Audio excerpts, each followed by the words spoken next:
영광의 하나님을 뵙는 복된 주일 예배의 자리에 나오신 성도 여러분들 우리 주님의 이름으로 환영합니다.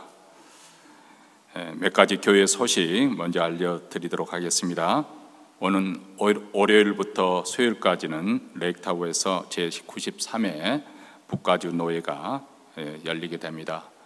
올해 노예와 또 내년 봄 노예는 우리 노예로서는 굉장히 중요한 시간입니다. 왜냐하면 내년에 총회가 대략 26년 만인가요? 총회가 이 북가주에서 열리기 때문에 아마 준비를 하기 위해서 이렇게 저희들이 또 회의도 하게 될 텐데 순조롭게 잘 진행될 수 있도록 위해서 기도해 주시기 바랍니다. 그래서 오늘 수요 찬양 예배 때는 저 대신에 몬트레이 중앙장로교에서 오랫동안 심우하시다가 한국에 들어가신 한국 서울 성약교에서 하고 계시는 박범재 목사님께서 교환 목회로 와 계시는데 그래서 부탁드렸습니다. 그래서 은혜를 사모하는 성도 여러분들 수요일 또 그분을 통해서 많은 은혜 받으시기 바랍니다. 오는 토요일부터 16일 몬트레이 제일한국학교가 이제 또 가을학교 신학기죠. 가을학교가 시작됩니다. 널리 또 광고도 해주시고 여러분의 자녀들, 손주들 많이 보내주시면 감사하겠습니다. 매주 토요일 오전 9시 30분입니다. 이제 사도신경으로 우리의 신앙을 하나님 앞에 고백하심으로 9월 10일 주일 예배 하나님께 드리겠습니다. 전능하사 천지를 만드신 하나님 아버지를 내가 믿사오며 그의 아들 우리 주 예수 그리스도를 믿사오니 이는 성령으로 잉태하사 동정녀 마리아에게 나시고 본디오 빌라도에게 고난을 받으사 십자가에 못 박혀 죽으시고 장사한 지 사흘 만에 죽은 자 가운데서 다시 살아나시며 하늘에 오르사 전능하신 하나님 우편에 앉아 계시다가 저리로서 산 자와 죽은 자를 심판하러 오시리라. 성령을 믿사오며 거룩한 공예와 성도가 서로 교통하는 것과 죄를 사하여 주시는 것과 몸이 다시 사는 것과 영원히 사는 것을 믿사옵나이다. 아멘. 우리 다 함께 일어나셔서 찬송가 35장 우리 하나님을 찬송하겠습니다.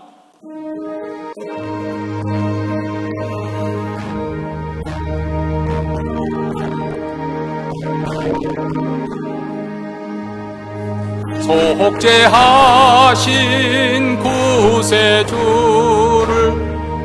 내가 찬송하리라. 내게 자유 주시려고 주가 고난 당했네. 그 신사는 찬양하리. 나의 죄 사하려고 십자가에 돌아가신 나의 주 찬양하리. 내가 구원 받은 증거 기뻐 전하리라. 내 죄 모두 담당하신 주의 사랑 크셔라. 크신 사랑 찬양하리. 나의 죄 사하려고 십자가에 돌아가신 나의 주 찬양하리. 승리하신 구세주를 내가 찬송하리라. 죄와 죽음 지옥 권세 주가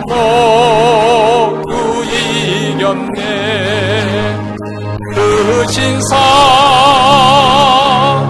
찬양하리. 나의 죄 사하려고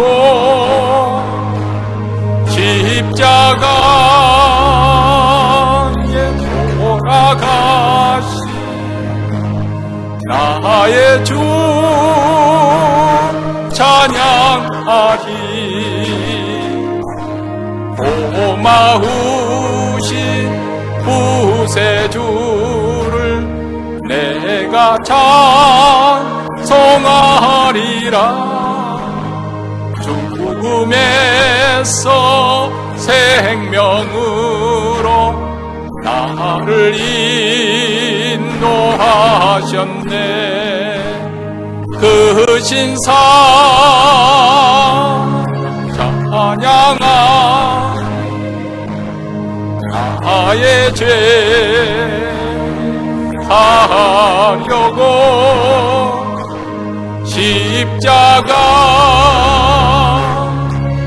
돌아가시. 나의 주 찬양하리. 이 시간 우리 마음을 앞에서 하나님 앞에 기도할 때 먼저 우리가 드리는 오늘 예배 가운데 하나님의 영광과 거룩이 나타나 저희들을 압도하여 주시고 그 기한 빛에 사로잡히는 축복된 예배가 이루어질 수 있도록 우리 교회뿐만 아니라 몬트레에 있는 모든 교회들, 특별히 우리 한인교회 주의 임재가 생생하게 느껴지고 하나님을 경험하는 예배가 되게 하옵소서. 이 예배를 통해서 하나님을 아는 지식에 더 부유해지고 하나님께서 우리에게 주신 기업이 무엇이고 또 우리 가운데 역사하시는 하나님 능력의 강력이 무엇인지 다시 한번 새롭게 각성되는 그러한 주일 예배가 될 수 있도록 주의 영광을 구하는 기도를 드리십시다. 두 번째로는 우리와 자신과 또 우리 후손들이 살아갈 이 미국 땅을 위해서 기도하십시다. 지금 미국 땅에 많은 어려운 일로 인해서 몸살을 앓고 있습니다.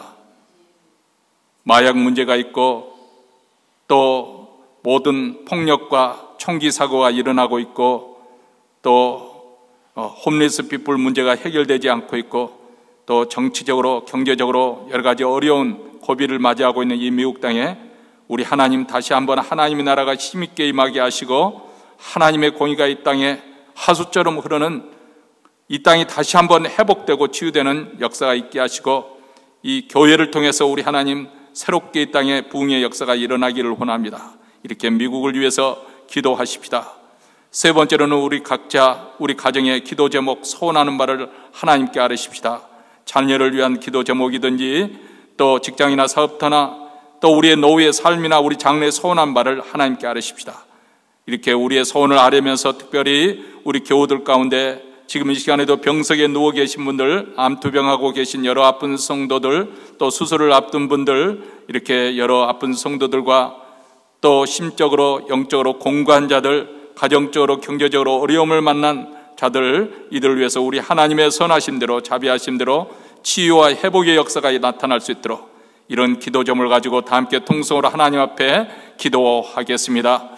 은혜로우시고 자비로우신 하나님 아버지, 오늘 이렇게 복된 주일을 맞이하여 주님 앞에 나올 수 있는 은혜를 영광을 허락하여 주셔서 감사합니다. 그리스도의 보혈을 힘입어 하나님 앞에 나와 찬송하며 기도하는 가운데 하늘 문이 열려서 신령한 복을 충만하게 누리는 귀한 축복된 이 주일 예배가 되어지길 원합니다. 무엇보다도 우리 하나님의 영광이 나타나 저희들을 압도하여 주시고 하나님의 어떠한 분이신지 깨닫고 하나님의 능력이 무엇인지 하나님의 기업이 주신 기업이 얼마나 영원한 것인지 새롭게 각성하고 깨닫는 그러한 주일 예배가 이루어질 수 있도록 주여 주의 영광을 나타내 주시옵소서. 우리 교회뿐만 아니라 몬트레는 모든 교회들, 특별히 우리 한인교회 하나님의 임재가 생생하게 느껴지는 주일 예배가 되어지기를 간절히 원하고 기도합니다.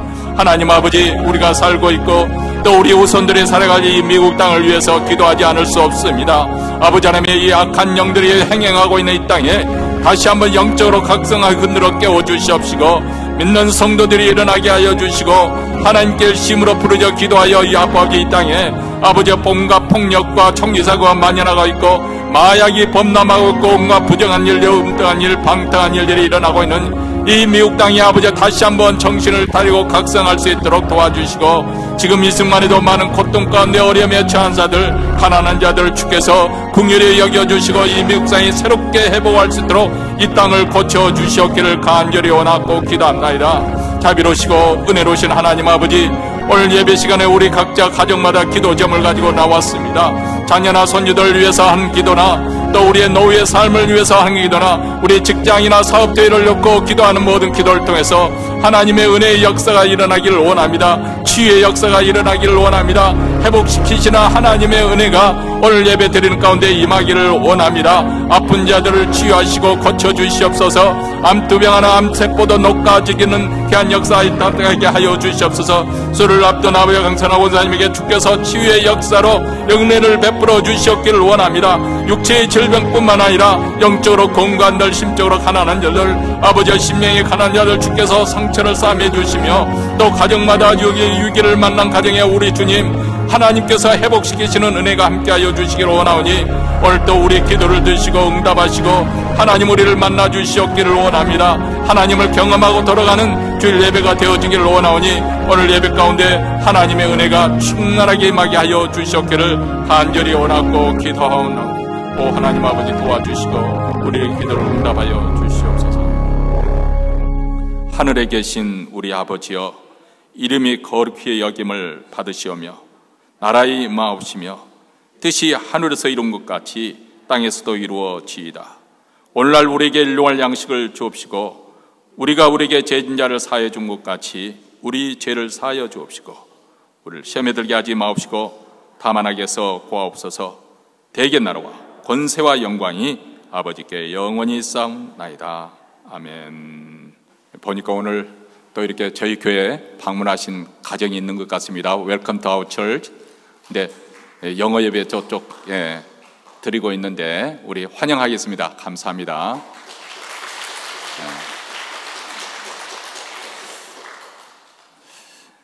이제 하나님 말씀 보겠습니다. 하나님 말씀은 로마서 7장 14절부터 25절입니다.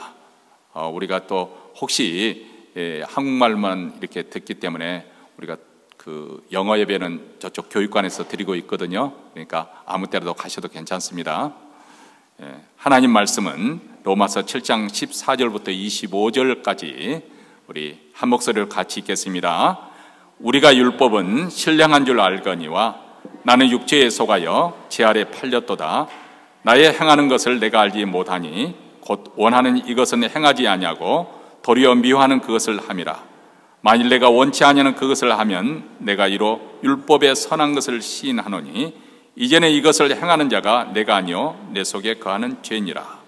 내 속 곧 내 육신에 선한 것이 거하지 아니하는 줄을 아노니 원함은 내게 있으나 선을 행하는 것은 없노라.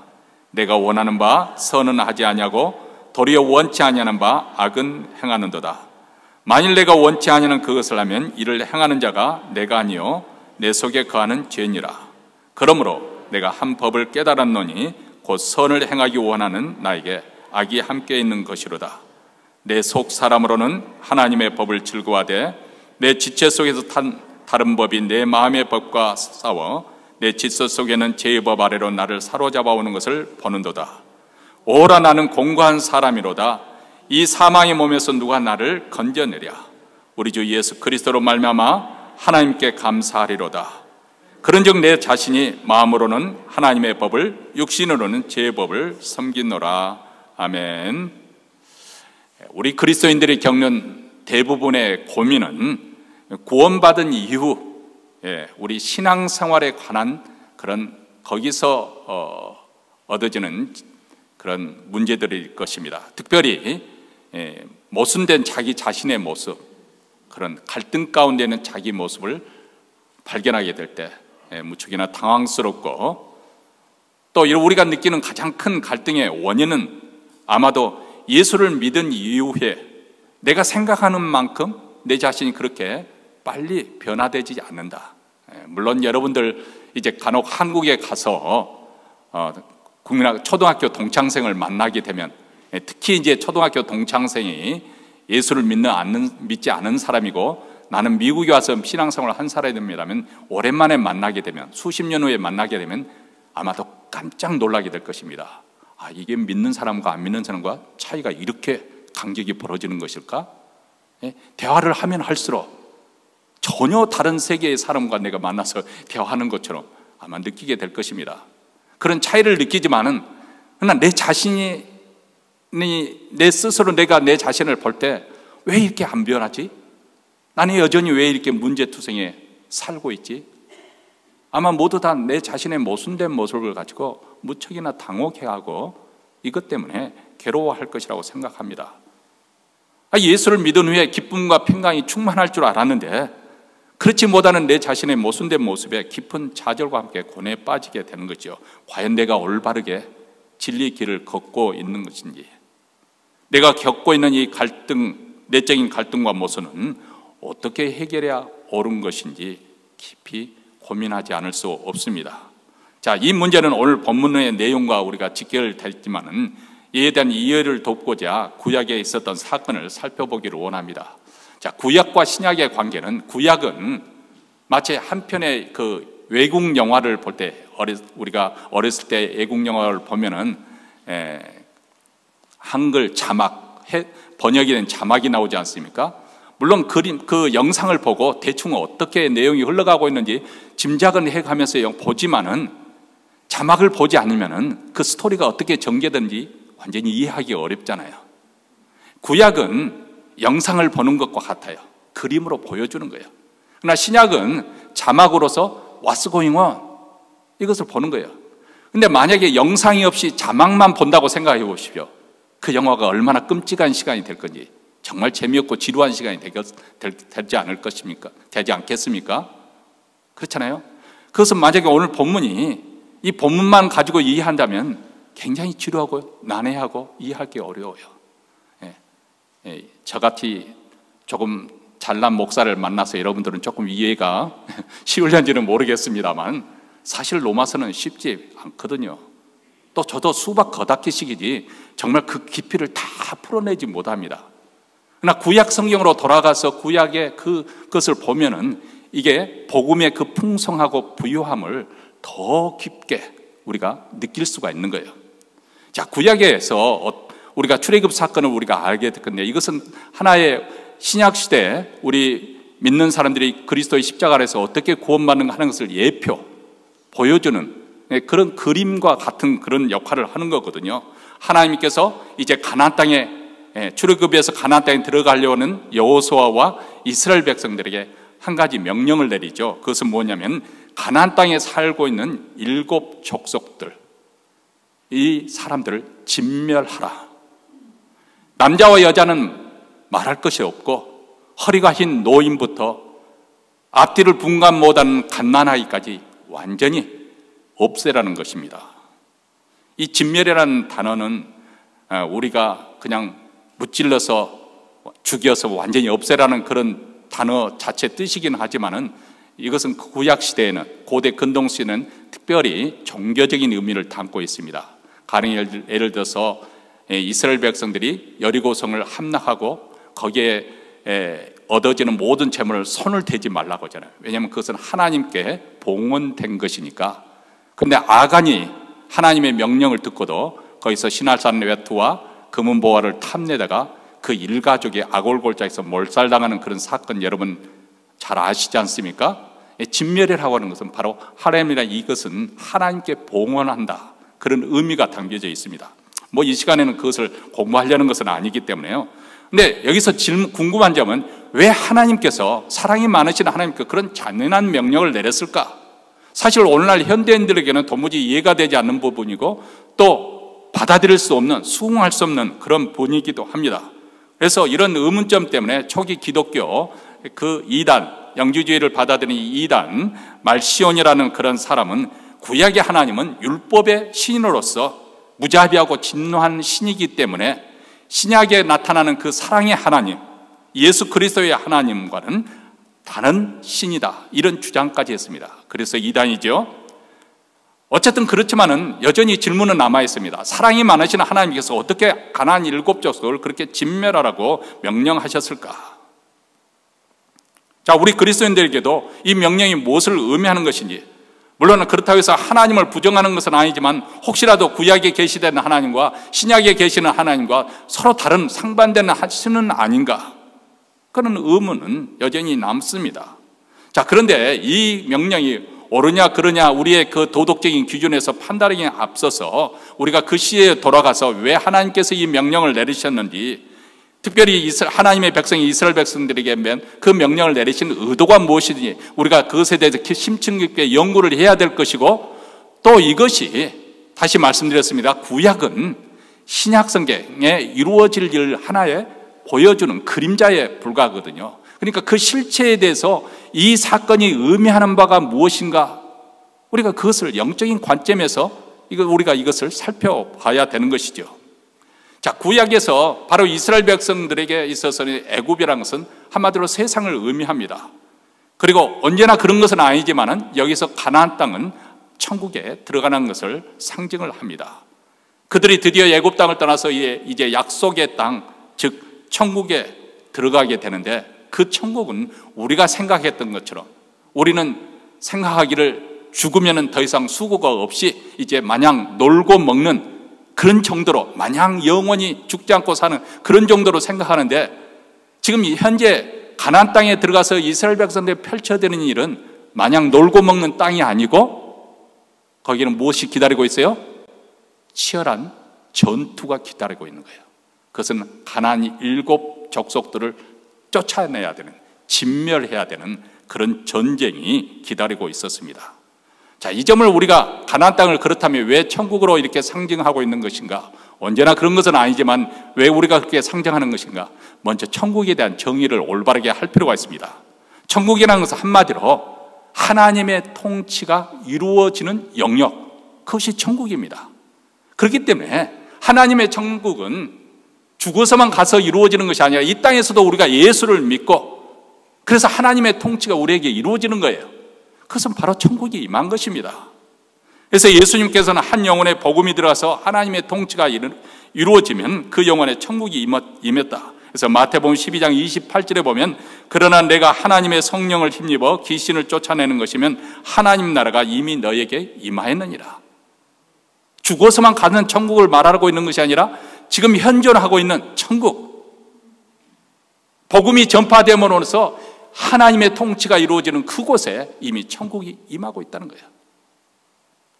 또 질적으로는 의미에서는 하나님의 통치가 얼마만큼 풍성하고 부유하게 역사하고 있는가, 그것은 우리가 하나님의 통치를 얼마나 잘 수용하고 있는가.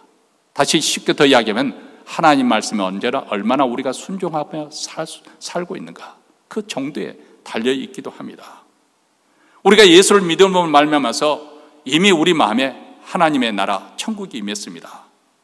그러나 예수님께서 다시 오시는 그날까지는 우리가 완벽한 천국의 그 은혜를, 그 은사를 다 충만히 누리지는 못합니다. 다만 우리가 성령의 인도하심에 따라 말씀에 순종하는 만큼 천국을 더 부유하고 풍성하게 누릴 수 있는 거예요. 아직 완전하게 우리가 천국을 맛보지 못하는 방해하는 가장 큰 원수가 있는데, 그것은 바로 우리 안에 옛 사람, 옛 성품이 있기 때문에 하나님의 통치를 거부하는 것입니다. 그래서 우리가 말씀과 성령님의 인도하심을 통해서 온전한 순종이 이루어질 때 이 땅에서도 나름대로 우리는 온전한 하나님의 나라의 그 의와 평강과 기쁨이 충만한 그런 삶을 살 수 있는 것이죠. 자, 이런 관점에서 이스라엘 백성들이 들어가는 가나안 땅은 하나님의 통치하심이 일어나는 우리 마음을 상징하는 것이죠. 근데 이스라엘 백성이 가나안 땅에 있어서 7 부족들과 그 원주민들과 싸워야 하는 것처럼 우리 안에서도 예수 믿은 다음에도 싸워야 할 싸움이 있다는 것입니다. 싸워야 할 야만인이 우리 속에 있다는 것입니다. 그것은 바로 육신적인 정욕, 바로 육신적 옛 사람, 옛 성품을 의미합니다. 미움, 시기, 질투, 욕심, 정욕, 교만, 이기심, 폭력, 이 모든 적들이 우리 안에 지금 내재되어 있다는 것입니다. 이것으로 인해서 우리 안에는 어떻게 보면 치열한 영적 전투가 벌어진다는 거예요. 그래서 때로는 영적 갈등과 고뇌로 인해서 우리에게 엄청난 좌절감과 패배감을 맛보기도 하고, 또 이로 인해서 우리가 마땅히 누려야 될 하나님이 주시는 화평과 평강을, 안식을 충분히 누리지 못하는 원인이 되기도 합니다. 그렇다면 언제 이스라엘 땅에, 가나안 땅에 샬롬이 이루어지는 것인가? 저들이 가나안 땅에 있는 7 족속들과 끝까지 싸워서 그들을 물리쳤을 때 샬롬이, 진정한 샬롬, 하나님의 축복이 임하게 되는 것처럼 우리도 마찬가지입니다. 언제 우리 안에 정말 진정한 평안, 안식을 누리고 은혜가 충만하게 되는 것인가? 우리가 우리 안에는 이 싸워야 될 이 원시인, 야만인과 포기하지 않고 끈질기게 싸워서 쫓아내게 될 때. 여러분, 오늘 본문은 바로 우리 안에 벌어지고 있는 치열한 영적 전투의 현장을 아주 리포터가 생생하게 중계해 주는 것처럼 그 숨결을 느끼도록 그렇게 해주는, 그렇게 묘사를 해주고 있습니다. 여기에 고뇌찬 탄식과 처절한 절망의 부르짖음이 있습니다. 그런데 복음은 이 절망에서 끝나는 것이 아니라 예수 그리스도를 통한 위대한 반전이 있음을 우리에게 예고를 해주면서 오늘 7장이 마감되고 있습니다. 예수님의 십자가를 통한 하나님의 구원의 역사가 우리가 단지 구원받는 것으로 끝나는 것이 아니라, 우리가 단지 안식을 누리는 것으로 그치는 것이 아니라, 이제는 8장에 가서도 우리 하나님께서 우리를 붙잡아 주셔서 성령을 통해서, 성령님의 인도하심을 통해서 결국은 그리스도 안에서 우리가 승리하게 될 것을 예고하고 있습니다. 자, 오늘 말씀은 로마서 가운데서 가장 뜨거운 논쟁을 불러일으키는 그런 부분이기도 합니다. 대충 2가지 문제가 서로 견해가 맞서고 있는데요. 첫째는 이 본문에서 등장하고 있는 나라는 존재가 누구인가 하는 문제입니다. 이것은 우리가 금방 해답을 얻을 수가 있습니다. 왜냐하면 로마서를 쓴 분이 사도 바울이고, 바로 사도 바울이 나라는 자기 1인칭 시제로 이렇게 존재로 이렇게 표현을 하고 있는 것이죠. 그렇다면 또 다른 질문이 있는데, 이 나라는 존재가 사도 바울이라고 가리킨다 한다면 어느 시점을 지금 가리켜서 진술하고 있는가 하는 점입니다. 그가 예수를 만나기 전, 예수를 만나기 전에 미쳐 날뛰던 그때를 지금 표현하고 있는 것인가? 아니면 다메섹에서 예수님을 만나 부활하신 예수를 만난 직후인가? 아니면 그 다메섹에서 소경으로 있었던 그 사건인가? 물론 여기에 대해서 나름대로 제법 근거가 있는 그런 성경적 해설이, 또 성경학자들의 해석이 많이 있습니다만 시간적으로 제가 생략을 하고요. 우선 제 개인적으로 말씀을 드리려고 하는 것은, 저는 이 부분은 예수 그리스도를 대적하던 사도 바울이 전격적으로 예수님을 만나고 난 다음 이제 제대로 진리에 대한 눈이 밝아진 거예요. 그전엔 자기가 죄가 없이 율법으로는 흠이 없다, 자신만만했던 사람인데 내가 하고 있는 일이 바로 하나님을 대적하고 있던 일을 했다는 충격을 받게 되잖아요.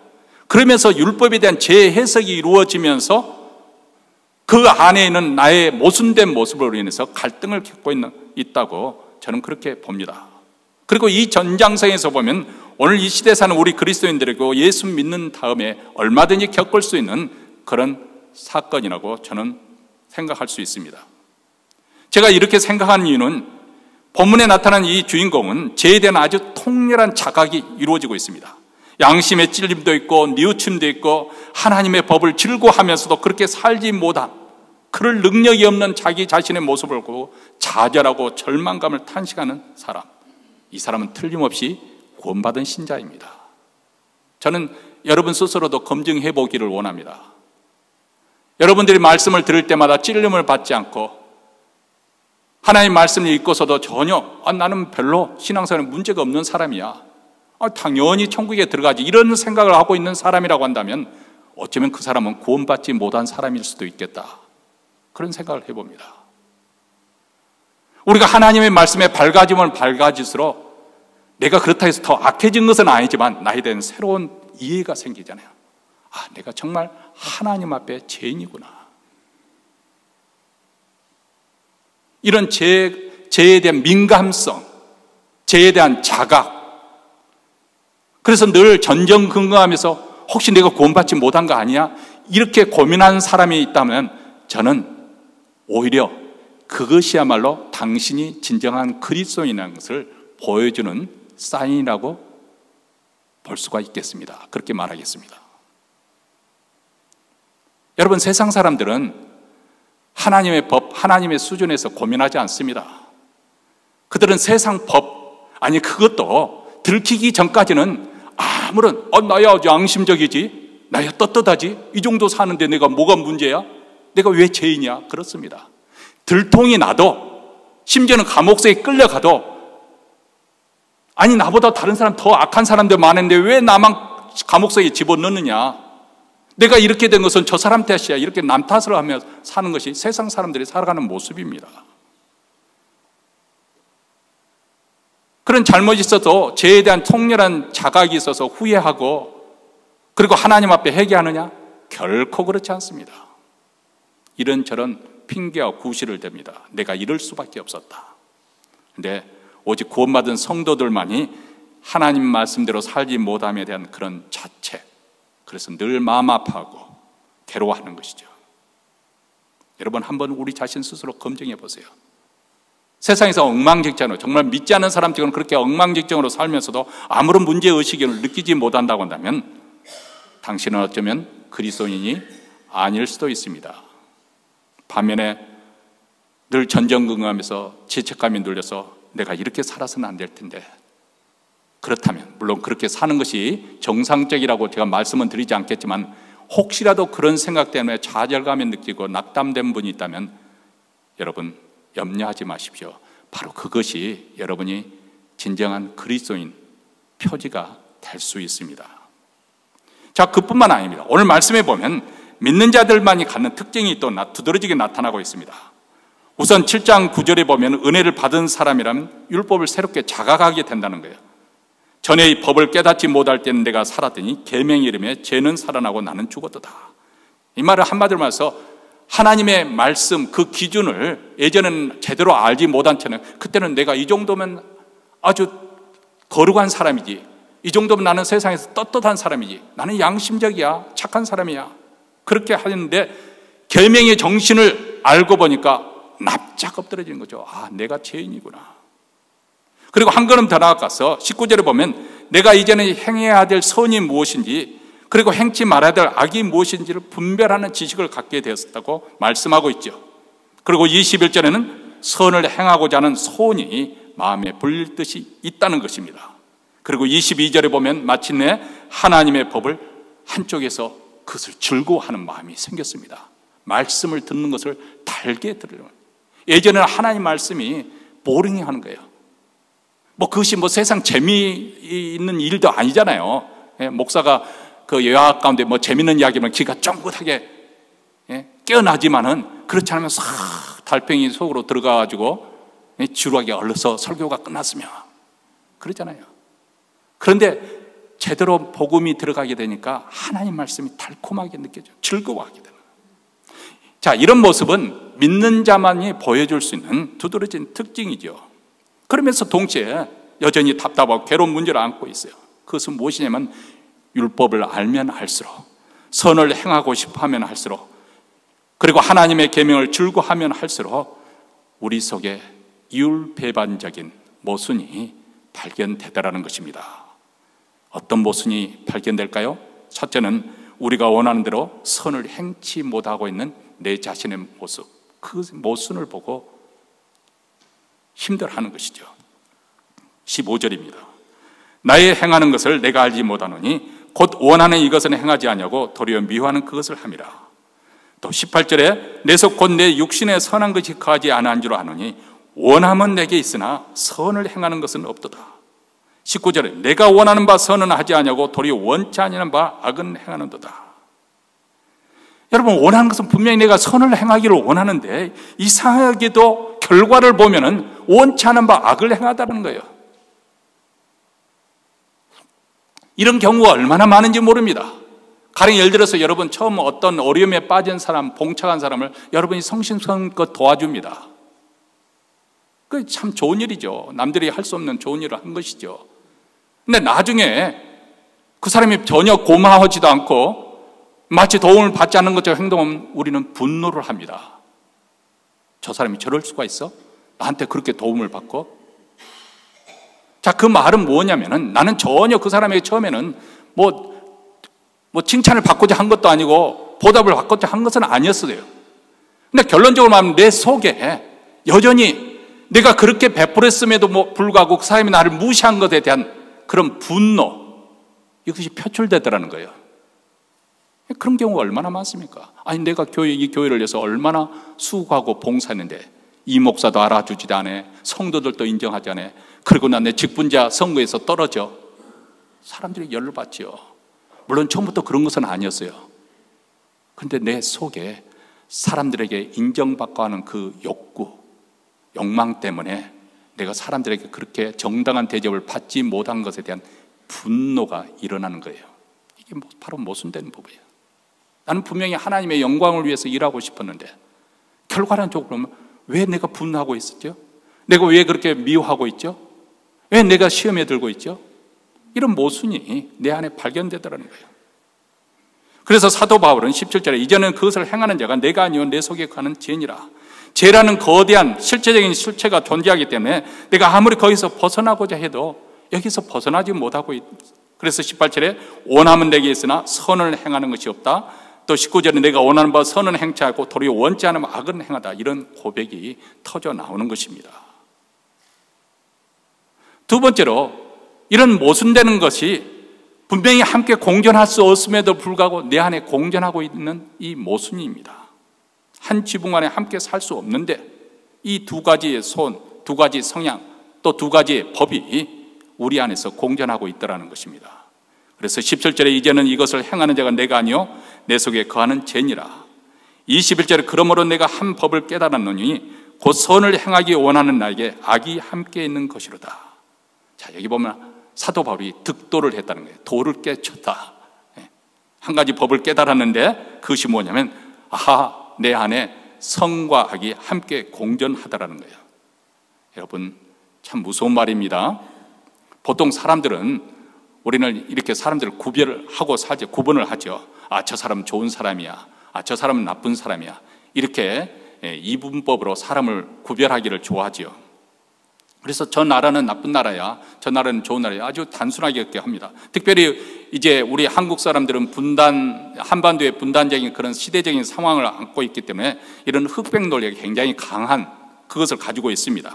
어릴 때부터 그런 교육을 받아왔기 때문에 미국은 좋은 나라, 옛날 구소련, 러시아, 그 구소련, 큰 러시아라는 나쁜 나라로 그렇게 우리는 배웠습니다. 북한은 마귀 뿔을 달린 그런 아주 붉은 이리떼와 같은 나라, 그리고 남한은 자유민주주의 국가, 살기 좋은 나라. 근데 서서 철이 들고 보니까 미국에는 좋은 사람들만 살고 있는 것이 아니고 미국에도 악한 사람들이 많이 있고요.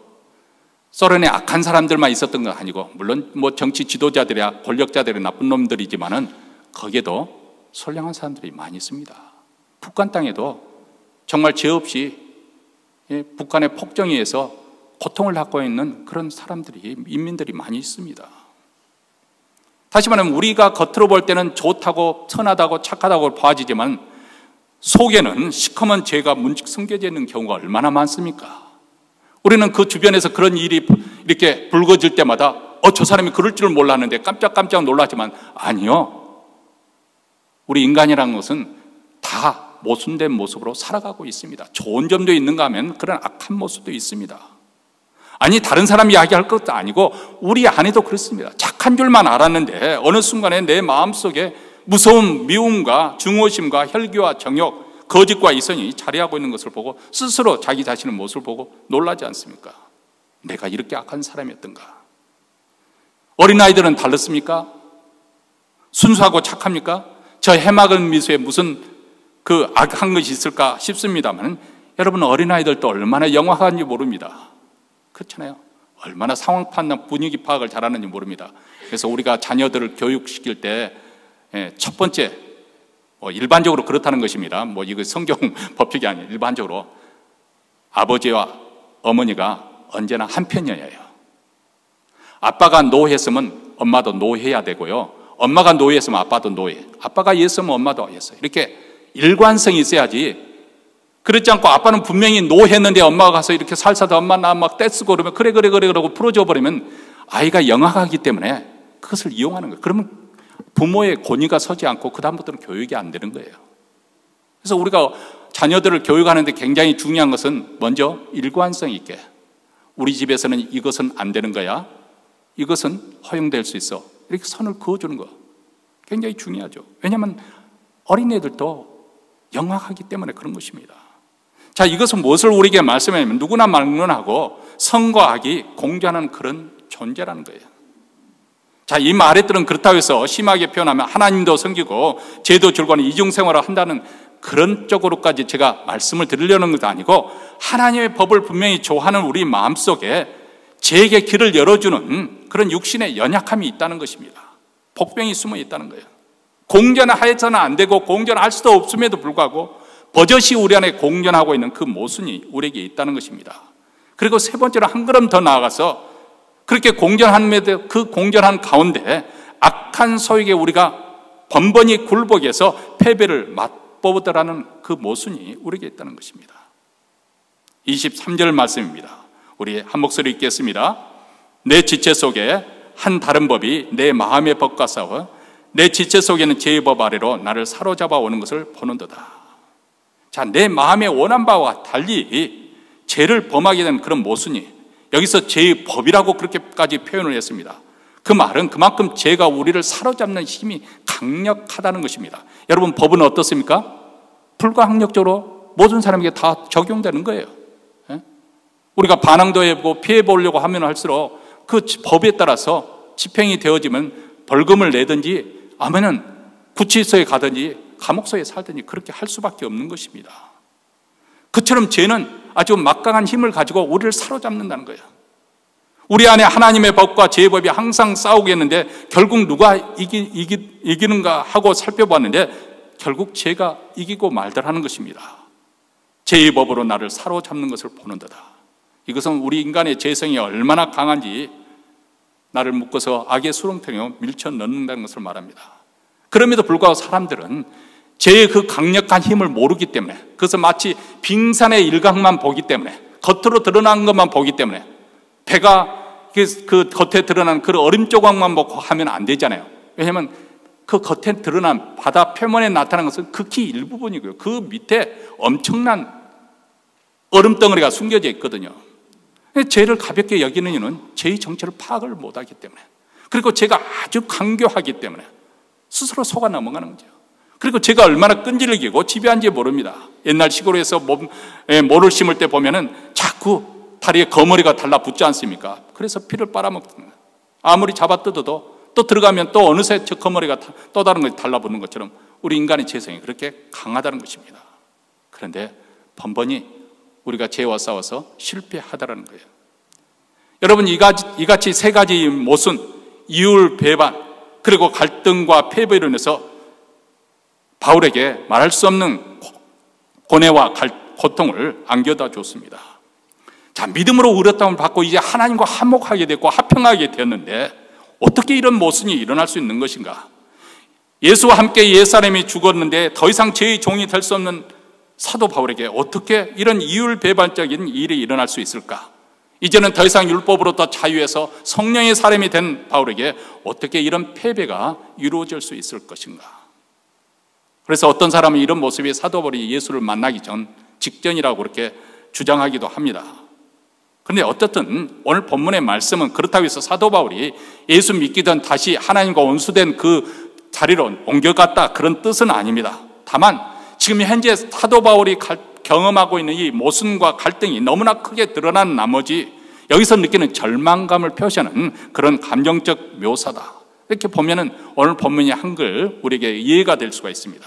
그것은 마치 탕자가 정신을 차려서 내가 아버지께 돌아가야지. 그래서 아버지께 말하기를 아버지여 내가 하늘과 아버지께 죄를 얻었사오니 지금부터는 아버지 아들의 일컬음을 감당치 못하겠나이다.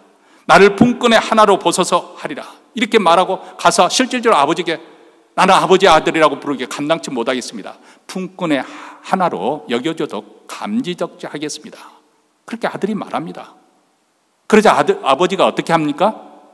가장 좋은 옷을 가져다 입히고 손에 가락지를 끼우고 신발을 신기우고 살진 송아지를 잡아서 잔치를 하지요.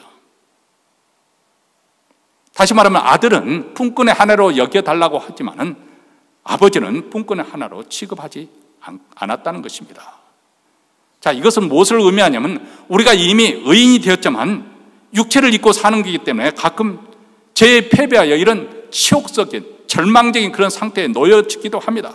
자, 그렇다고 해서 이로써 우리의 그리스도인으로서 신분이나 하나님의 자녀로서 그런 위치가 변경이 되느냐, 바꾸어지느냐, 그것은 아니에요. 우리는 그냥 절망감에 의해서 그렇게 외침을 탄식을 지르지고 있지만, 그렇다고 해서 예수 그리스도 안에서 이루어지는 하나님의 구원의 역사가 방해받느냐, 옛적 이스라엘 백성이 출애굽했던 그것이 출애굽 역사가 무효가 되느냐, 절대 그럴 수 없다는 거예요. 애굽을 떠났으면 다시는 애굽으로 돌아갈 수가 없는 것입니다. 다만 우리가 실전적으로 오늘을 사는 그런 실전적인 존재이기 때문에 오늘 우리는 하나님 앞에 의롭게 살아야 될 의인임과 동시에 죄인입니다. 또 죄인이면서도 우리는 이 의인인 이런 이중적 실존 상태에 놓여 있는 것을 지금 보여주고 있는 것입니다. 이 가운데서 우리는 어쩔 줄 모르고 고통스러워하는 것입니다. 하나님 은혜에 감사하고 감격해야 하지만은 또 죄로 무너질 때마다 우리는 비통스럽고 크게 좌절하고 낙심합니다. 24절에 탄식하는 사도 바울의 모습을 볼 수 있지 않습니까? 오호라, 나는 공고한 사람이로다. 이 사망의 몸에서 누가 나를 건져내랴. 공동번역에서는 나는 과연 비참한 인간입니다. 누가 이 죽음의 육체에서 나를 구해줄 것입니까? 죄에 넘어지고 있는 자신의 모습을 보고 절망감이 들었습니다. 얼마나 추한 죄인인가, 죄의 소유가 얼마나 나는 무력한 존재인가, 처절하게 지금 외치고 있는 것이죠. 우리 안에는 선을 소원하고 있지만은 선을 행할 능력이 없다는 거예요. 의지가 없습니다.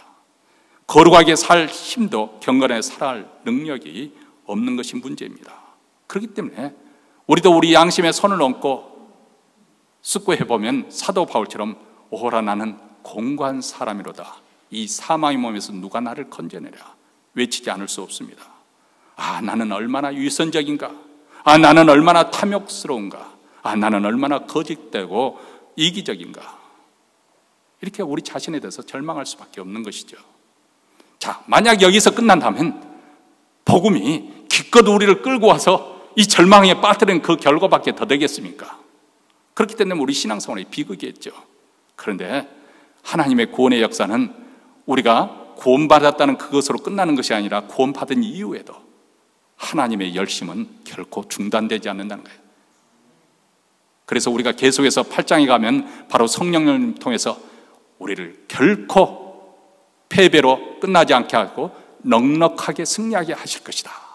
그것을 선언하고 있는 거 아니겠습니까?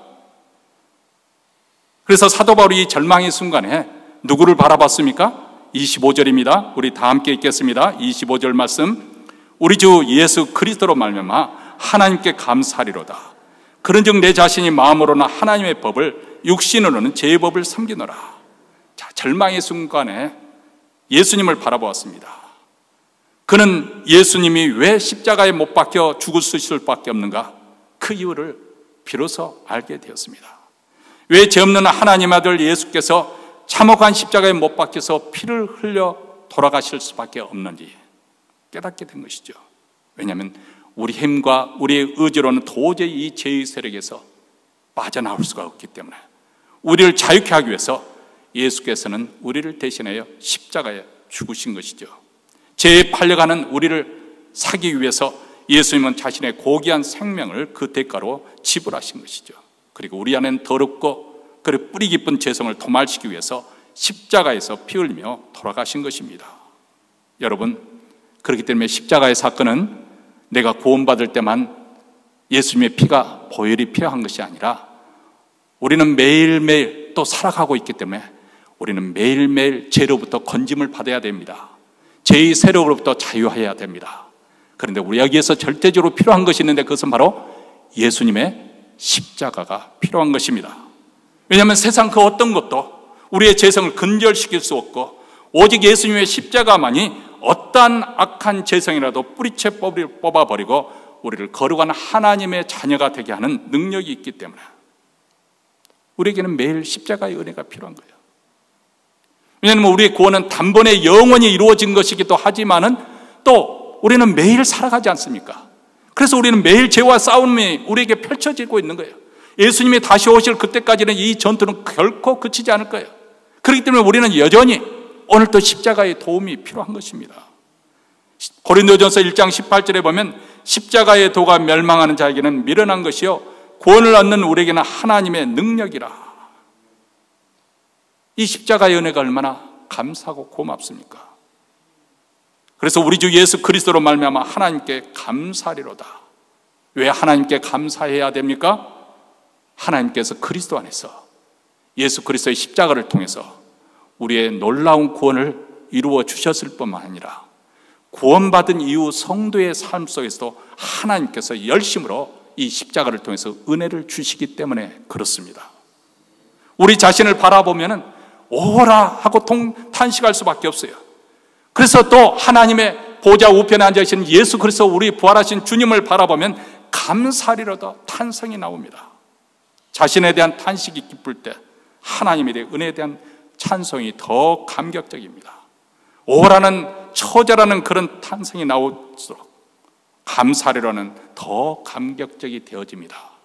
그렇기 때문에 나이가 들어가면 들어갈수록 신앙의 경륜이 깊어지면 깊어질수록 두 가지 현상이 뚜렷하게 나타납니다. 하나는 정말 내가 죄인이구나. 그저 옛날보다 죄를 더 많이 지어서 그런 것이 아닙니다. 인간의 그 심층 깊이 내재된 인간의 죄성을 하나님께 가까이 나아갔기 때문에 말씀을 알면 알수록 깨달으면 깨달을수록 그 죄성이 더 부각이 되는 거예요. 그래서 성자들은 정말 우리는 아무렇지도 않고 살 그럴 만한 그런 것도, 그래서 성 어거스틴 같은 경우는 그가 참회록을 쓸 때 어렸을 때 갓난아기였을 때 자기 어머니 젖꼭지를 깨물은 것까지 해결을 했습니다. 그만큼 죄에 대해서 민감해지니까. 또 한 가지는 그런 죄인을 구원하신 하나님의 은혜는 얼마나 놀라운 것인가. 그 하나님의 은혜에 대해서, 하나님의 사랑에 대해서 놀라게 되고 감격하게 되는 거예요. 이게 바로 정상적으로 신앙이 깊어짐에 따라서 나타나는 현상입니다. 갈수록 내가 죄인 중에 괴수라고 고백이 터져나오고 갈수록 하나님의 은혜가 이렇게 놀라운 것인가, 그 은혜에 감격하게 되는 거예요. 신앙의 성숙이라고 하는 것은 이런 자기 자신에 대한 철저한 부정과 절망을 거쳐서 오직 예수 그리스도를 붙드는 겁니다. 그분의 십자가를 붙들고 일어서는 것입니다. 여러분, 예수를 믿지만은 왜 여전히 우리 마음속에 평안이 없고 갖가지 그 불신자들이 겪는 갖가지 문제들, 그런 동일한 괴로움에 우리 또한 괴로워하는 것일까요? 물론 여러 가지 원인이 있겠습니다만 그것 중에 가장 근본적인 이유는 바로 우리 마음속에 있는 이 원시인들, 야만인들을 쫓아내지 못하고, 다시 말하면 죄와 피를 흘리기까지 싸우지 못하고 타협을 하기 때문에, 그래서 온갖 세상의 유혹들, 제약들이 들락날락해도 I don't care, 그렇게 살고 있기 때문에 우리 마음속에 남아있는 원망과 불평의 쓴뿌리가 얼마나 이것을 우리를 괴롭게 합니까? 우리 마음속에 남는 탐욕으로 인해서 얼마나 우리가 자주 넘어지고 쓰러집니까? 또 우리 마음속에 남아있는 교만으로 인해서 사람들에게 시험거리가 되는 경우가 얼마나 많습니까? 우리 마음속에 남아있는 미움과 시기 때문에 얼마나 주위 사람들을 고통스럽게 하고 스스로를 괴롭게 합니까?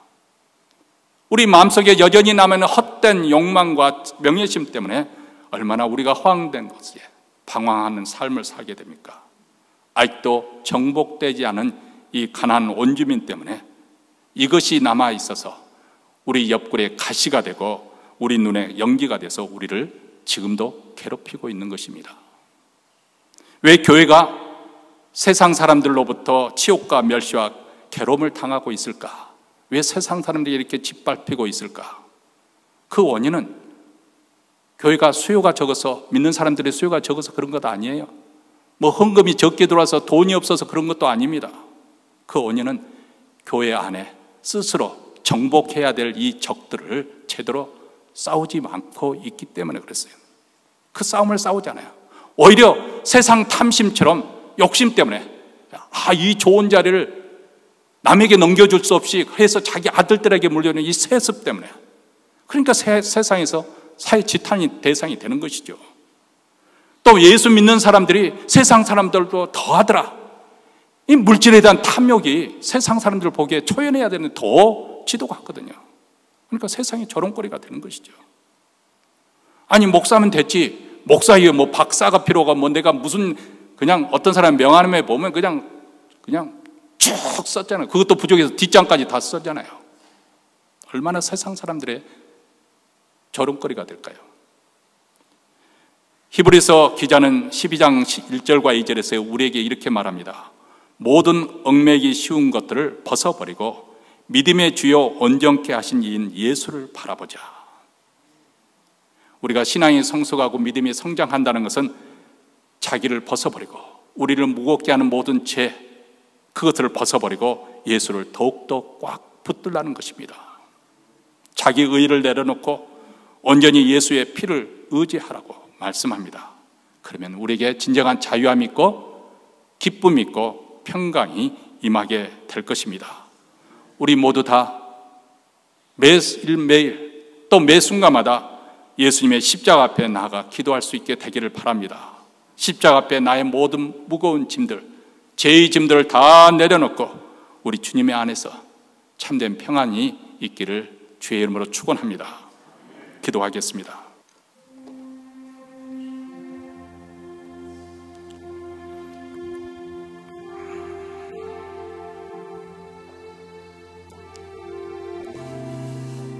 사랑하는 성도 여러분, 혹시 우리가 믿음의 길을 가다가 낙심하거나 좌절하진 않았습니까?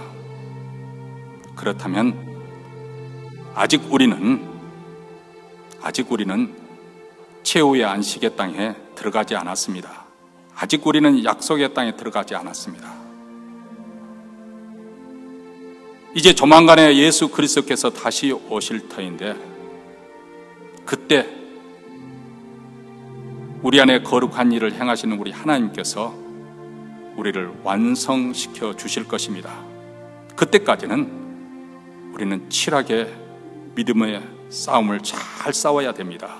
포기하지 않고 내 속에는 온갖 죄의 정욕과 욕심과 탐심과 세상의 유혹과 싸워야 됩니다.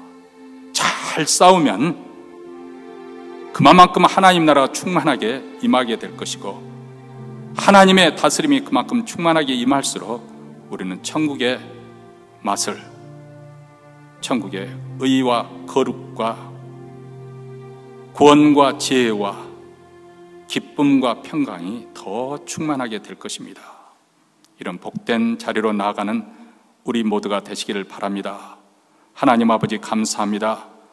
다시 한번 우리를 복음을 통해서 현재 우리가 어느 지점에 서 있는지, 어느 위치에 있는 것인지 자각하게 하시고 우리에게 믿음을 심어주시고 다시금 열심을 내게 하여 주셔서 감사합니다.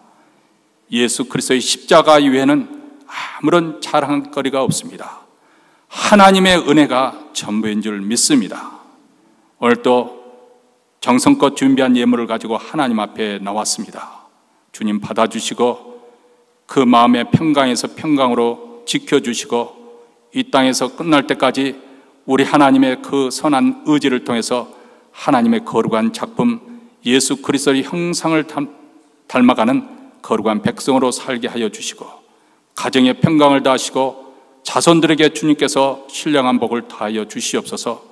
주의 교회를 더욱더 흥황하게 하시고 땅끝까지 복음을 전파하는 일을, 사명을 잘 감당하는 교회로 우뚝 서게 하옵소서. 감사드리며 우리 구주 예수 그리스도의 이름으로 기도합나이다. 아멘. 우리 다 함께 일어나셔서 찬송가 202장 우리 결단한 마음 가운데 부르시겠습니다.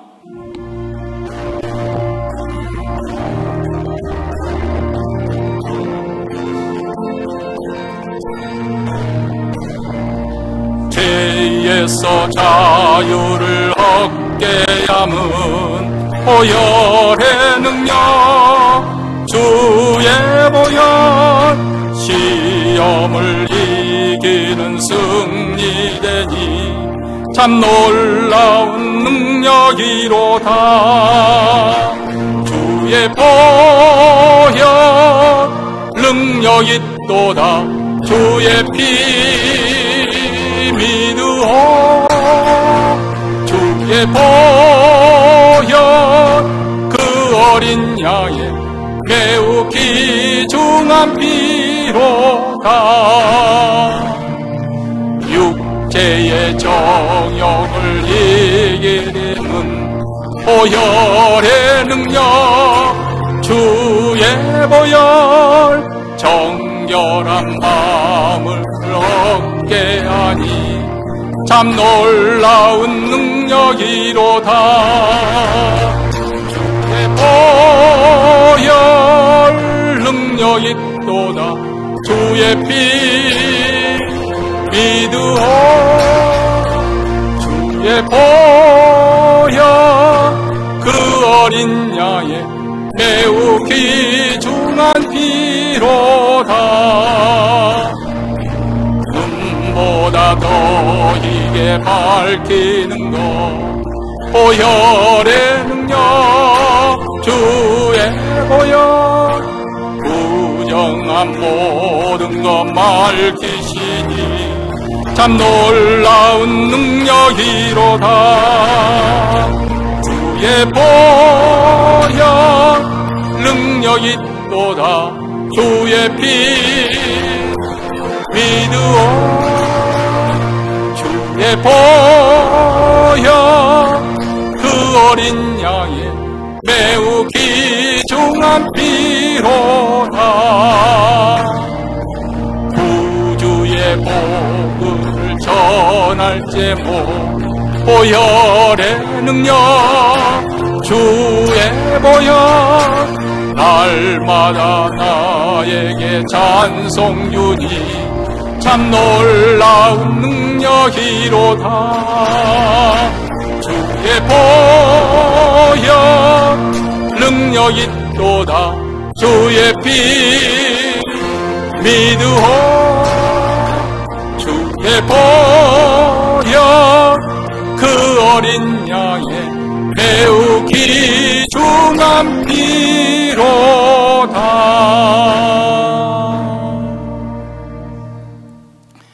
이제는 우리 구주 예수 그리스도의 은혜와 하나님 아버지의 무한하신 사랑과 성령의 교통하심이 날마다 십자가를 붙들고 담대히 믿음으로 나아가고자 다짐하며 이 자리를 떠나는 사랑하는 주의 백성들, 그 가정과 기업과 교회 위에 영원토록 함께 있을지어다. 아멘.